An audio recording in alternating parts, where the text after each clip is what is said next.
ఉంగుటూరులో రెండో రోజు YCP relay దీక్షలు. కూటమి ప్రభుత్వంపై వాసుబాబు విమర్శలు. అరెస్టులతో ప్రజా ఉద్యమాలను అణగదొక్కలేరని ఉంగుటూరు మాజీ ఎమ్మెల్యే వైసీపీ ఇన్ఛార్జ్ పుప్పాల వాసుబాబు కూటమి ప్రభుత్వంపై విమర్శలు గుప్పించారు. డిఎస్సి అక్రమాలు, అవకతవకలపై ఆరోపణలు చేస్తూ వైసీపీ పార్టీ ఆధ్వర్యంలో చేపట్టిన రిలే నిరాహార దీక్షలు ఉంగుటూరులో శుక్రవారం రెండో రోజుకు చేరాయి. డిఎస్సి అభ్యర్థులు, విద్యార్థులు, వారి తల్లిదండ్రులు వైసీపీ శ్రేణులతో కలిసి పార్టీ ఇన్ఛార్జ్ వాసుబాబు దీక్షల్లో పాల్గొన్నారు. ఈ సందర్భంగా ఆయన మాట్లాడుతూ కూటమి ప్రభుత్వం ప్రజా వ్యతిరేక పాలనకు ప్రజలు బుద్ధి చెప్పారు సిద్ధంగా ఉన్నారని అన్నారు.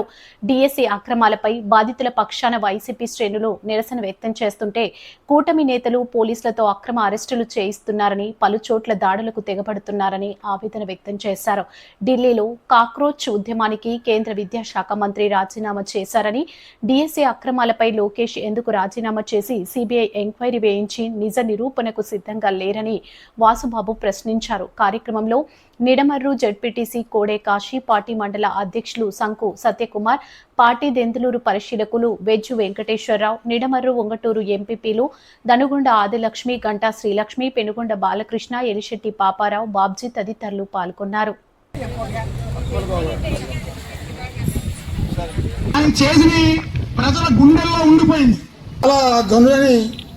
ఆశిస్తూ వారిని రాజీనామా చేయాలని విషయం ఏంటంటే, ప్రజలందరూ ఇందులో తన స్వయం కృషితో, తన సొంత శక్తితో, ప్రజానికంతో, ప్రజా బలంతో కాంగ్రెస్ పార్టీని డిఎస్సి అక్రమాలపై విద్యాశాఖ మంత్రి నారా లోకేష్ వెంటనే రాజీనామా చేయాలి. ఫీ రింబర్స్మెంట్ వెంటనే ఇవ్వాలి. ఫీ నిరుద్యోగ భృతి 3,000 రూపాయలు వెంటనే అమలు చేయాలి. నిరుద్యోగ భృతి 3,000 రూపాయలు వెంటనే అమలు చేయాలి. అక్రమాలపై విద్యాశాఖ మంత్రి నారా లోకేష్ వెంటనే రాజీనామా చేయాలి. ఇంకా ఏకదాటిగా 100 సార్లు తప్పని చెప్తే నిజాన్ని జరుగుతుందేమో అనుకుని ఓట్లు వేసేసారండి. ఈ వేళ పరిస్థితి ఎలా ఉందంటే, ఎవడు అడిగితే, ఎవడైనా నోరు ఎత్తితే చాలు లోపల వేసేయడం తీసుకెళ్ళి. ఫస్ట్ జరిగేది ఏంట్రా అంటే పోలీసులు ఉపయోగించుకోండి. ఈడీ పాస్ అయిన తర్వాత టెట్ రాయాలి. టెట్ రాసిన తర్వాత డిఎస్సి ఉంటుందండి, అంటే డిస్ట్రిక్ట్ సెలక్షన్ కమిటీ అంటారు, అది రాయాలి. అందులో మంచి ర్యాంక్ రావాలి. వచ్చినప్పుడు మాత్రమే అతనికి టీచర్ పోస్ట్ వస్తుంది. ఎందువల్ల అలాగంటే, ఈ టీచర్లు ఎవరు చెప్పారని చిన్నపిల్లలు చెప్తారు. అంటే నేటి బాలలే రేపటి పౌరులు. వారు ఒక క్రమశిక్షణయుతంగా కానీ, ఒక బాధ్యతాయుతమైనటువంటి చదువు నేర్చుకోవాలనుకున్నట్టయితే ఈ విధంగా చేసిన వాళ్ళే అవుతుందనేటువంటి ఉద్దేశంతో ఒక టీచర్ పోస్ట్కి ఒక నేషనల్లో గోల్డ్ మెడల్ సాధించిన వ్యక్తి ఏ విధంగా కష్టపడాలి అంటే, ముందు గ్రామ level, next mandal level, next జిల్లా లెవెల్, నెక్స్ట్ ఇంటర్ జోన్ అంటే కొన్ని జిల్లాలు కలిపి, మరలా స్టేట్ లెవెల్, మళ్ళీ స్టేట్లన్నీ కలిపి, కొన్ని రాష్ట్రాలు కలిపి కొన్ని జోన్ కింద ఏర్పడి ఈ జోన్లు అన్ని నెగ్గుకుని నేషనల్లో ఫైనల్గా వెళ్ళాలి. అలా వెళ్ళిన వ్యక్తికి కూడా ఉద్యోగం ఇవ్వలేదు అంటే ఏం చెప్పారంటే, ఆయన గోల్డ్ మెడలిస్ట్ అని రాయలేదండి, సిల్వర్ అని రాశారండి అన్నారు. మరి సిల్వర్ రాసినా ఇన్ని దాటుకుని వెళ్ళి నేషనల్లో అతను మెడల్ సంపాదించిన వ్యక్తికి లేకుండా ఎక్కడో గ్రామాల్లో ఒక స్పోర్ట్స్ హబ్ కింద పెట్టి అక్కడ నెగ్గితే చాలు నీకు ఉద్యోగం ఇచ్చేసామన్నారు. అంటే ఎంత దారుణమైన పరిస్థితిలో ఈ ప్రభుత్వం ఉందో ఇది ఒక మచ్చుతునక.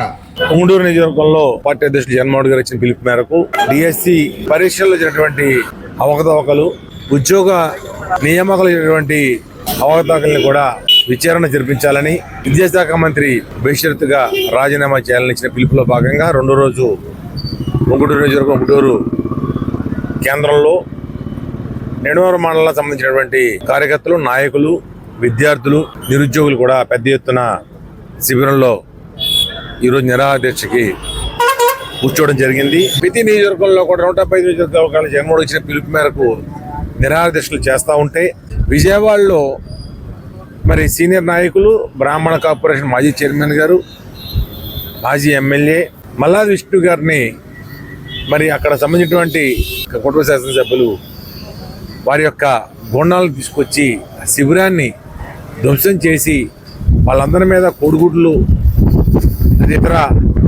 వస్తువులు ఇసిరి ఆ యొక్క రిలే నిర్దేశ శిబిరాన్ని ధ్వంసం చేయడం జరిగింది.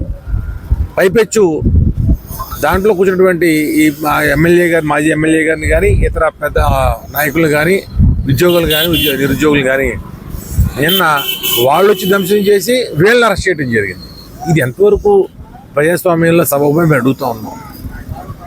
అలాగే మా ఏలూరు పార్లమెంటు దెందులూరు నియోజకవర్గంలో ఈరోజు దీక్షా శిబిరానికి నాయకులతో, కార్యకర్తలతో, విద్యార్థులతో బయలుదేరుతున్నటువంటి మాజీ శాసనసభ్యులు ఒంటారు అబ్బాయి చౌదరి గారు వెళ్తూ ఉంటే పోలీసులు అడ్డగించడం, వెళ్ళకుండా చేయటం, నిలబడించడం, మాదేపల్లిలో ఈరోజు నిరాదీక్ష చేస్తున్నామని చెప్పి అనౌన్స్ చేస్తే మాదేపల్లిలో పెట్టినటువంటి శిబిరాన్ని తొలగించడం, ప్రజాస్వామ్యబద్ధంగా, రాజ్యాంగబద్ధంగా రిలేషన్ని చేస్తూ ఉంటే, వారి ఇబ్బందుల్ని ప్రదర్శిస్తూ ఉంటే చేసేటువంటి అక్కడ శిబిరాల మీద దాడి చేయటం, అరెస్ట్ చేయటం, ఏలూరులో టౌన్ ప్రెసిడెంట్ కానీ, లేకపోతే రూరల్లో పార్టీ అధ్యక్షులు కానీ, లేకపోతే మండలాధ్యక్షులు కానీ, వివిధ కార్యకర్తలు అరెస్ట్ కూడా చేయడం జరిగిందంటే ఈ రోజున పోలీస్ స్టేషన్ తరలించడం జరిగింది. అలా ఎందుకు చేస్తున్నారు? కావాలి ఎందుకు చేస్తున్నారు? ఇది అప్రోచ్ పార్టీ ఉంది, CJP ధర్నాలు చేసి సెంట్రల్ గవర్నమెంట్ మినిస్టర్ ఎవరైతే ఉన్నారో రాజీనామా చేసే వరకు కూడా పోరాటం చేసి సాధించడం జరిగింది. సెంట్రల్ మినిస్టర్ ఎవరైతే ఉన్నాడో విద్యాశాఖ మంత్రి అంటే రాజీనామా చేయడం జరిగింది, విద్యాశాఖ మంత్రి. అలాగే మనకెందుకు జరుగుతుంది ఇక్కడ అంటే వాళ్ళ కొడుకే, వాళ్ళకి సంబంధించినటువంటి ఈ యొక్క విద్యాశాఖకు కానీ ఇటువంటి అన్ని కూడా అతనే ముఖ్య మంత్రిగా ఉండటం, అతను మంత్రి సమయంలోనే ఈ యొక్క తేడాలు జరగటం తప్పే ఉంది. అతను పర్ఫెక్ట్గా చేశానని చెప్తున్నాడు. ఓకే, రాజీనామా చేసి CBI ఎంక్వైరీ చేయించిన పర్ఫెక్ట్ అయితే వాళ్ళు అతన్నే మంత్రిని చేయండి. లొసుగులు బయటపడతాయి కదా, ప్రజలకు ఉన్నటువంటి ఈ యొక్క ఇబ్బంది తొలగిపోతుంది కదా. కానీ చేయరు. కారణం ఏంటంటే తప్పులండి వాళ్ళే చేస్తారు. ఎవరిని ప్రశ్నిస్తే వాళ్ళు అరెస్ట్ చేయటం, ఇలా రోజులు కేసు పెడతాం, రాత్రి 12 గంటలకు 1 గంటకి అరెస్టులు చేయటం, ఎక్కడెక్కడో 2-3 రోజులు తిప్పడం, తీసుకొచ్చి మళ్ళీ రిమాండ్ వేయించడం. మీకు ఈ వీడియో నచ్చినట్లయితే లైక్ చేయండి, షేర్ చేయండి. ముందుగా కింద ఉన్న సబ్స్క్రైబ్ బటన్ పై క్లిక్ చేయండి. ఎల్లప్పుడూ అప్డేట్ సమాచారాన్ని పొందండి.